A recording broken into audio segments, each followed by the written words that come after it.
പ്രാചീന റോമൻ സാമ്രാജ്യകാലത്ത് യുദ്ധവും അധികാരവും നിറഞ്ഞ ഒരു ലോകം നിലനിന്നിരുന്നു. അന്നത്തെ ചക്രവർത്തിയായിരുന്ന ക്ലോഡിയസ് രണ്ടാമൻ യുവാക്കൾ വിവാഹം കഴിക്കരുതെന്ന് നിയമമുണ്ടാക്കി. വിവാഹിതരായവർ യുദ്ധത്തിൽ ധൈര്യത്തോടെ പോരാടില്ലെന്ന് അവൻ വിശ്വസിച്ചു. ആ കൽപ്പന കേട്ട് യുവത്വം നിശബ്ദമായി വിഷമിച്ചു. പ്രണയങ്ങൾ പിരിയാൻ തുടങ്ങി. ചിലർ കണ്ണുനീരോടെ സൈനികരായി മാറി.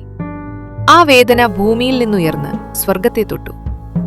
ദൈവം പരിശുദ്ധാത്മാവിനെ ഭൂമിയിലേക്ക് അയച്ചു, ഒരു ദാസന്റെ അടുക്കൽ. ആ കാലഘട്ടത്തിൽ ജീവിച്ചിരുന്ന ഒരു ക്രിസ്ത്യൻ പുരോഹിതനായിരുന്നു ദൈവഭയമുള്ള ആ പുരോഹിതൻ. അവന്റെ പേരാണ് വാലന്റൈൻ. രാജാവിന്റെ കൽപ്പന ലംഘിച്ച് രഹസ്യമായി യുവദമ്പതികളെ വിവാഹം കഴിപ്പിച്ചു. ആത്മീയ തിളക്കമുള്ള ആ പുരോഹിതനെ കാണാൻ ലോകത്തിന്റെ നാനാഭാഗങ്ങളിൽ നിന്നുമുള്ള ആളുകൾ വാലന്റൈന്റെ പ്രത്യേക വിവാഹങ്ങൾക്ക് എത്തിത്തുടങ്ങി. പ്രണയത്തിന്റെ വിജനമായ വീഥികളിലൂടെ ദൈവസ്നേഹവുമായി അവൻ നടന്നു നീങ്ങി.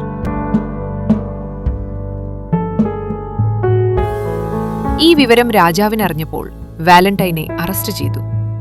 ജയിലിൽ അടച്ചിട്ടും അവൻ തന്റെ വിശ്വാസം ഉപേക്ഷിച്ചില്ല. ജയിലിൽ കഴിയുമ്പോൾ ജയിലറുടെ കാഴ്ചയില്ലാത്ത മകൾക്കായി അവൻ പ്രാർത്ഥിച്ചു. ദൈവകൃപയാൽ അവൾക്ക് കാഴ്ച ലഭിച്ചുവെന്ന് പരമ്പരാഗതമായി വിശ്വസിക്കപ്പെടുന്നു. മരണത്തിനു മുൻപ് അവൾക്കൊരു ചെറിയ കുറിപ്പെഴുതി അയച്ചു. അതിന്റെ അവസാനം അവൻ ഒപ്പുവെച്ചു, വാലന്റൈൻ. വാലന്റൈൻ ജയിലിലാണെന്ന വാർത്ത പരന്നപ്പോൾ അന്യദേശങ്ങളിൽ നിന്നുപോലും യുവതി യുവാക്കൾ അവനെ കാണാനെത്തി. ചങ്ങലകൾക്കുള്ളിലും അവൻ സ്നേഹങ്ങളെ വേർപെടുത്തിയില്ല. ജയിലിനുള്ളിൽ തന്നെയവൻ വിവാഹങ്ങൾ നടത്തിക്കൊടുത്തു. ഇത് അറിഞ്ഞ രാജാവ് രാജ്യദ്രോഹം ചുമത്തി. വാലന്റൈനെ വധിക്കാൻ വിധിച്ചു.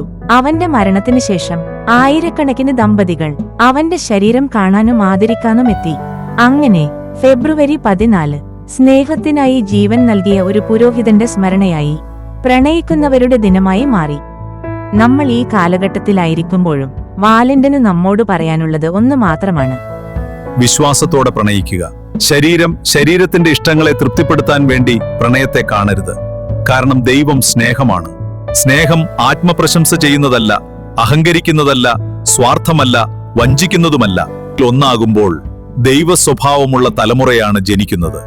അവരാണ് നാളത്തെ ലോകത്തിന്റെ പ്രത്യാശ എന്ന് നിങ്ങളുടെ സ്വന്തം വാലന്റിൻ.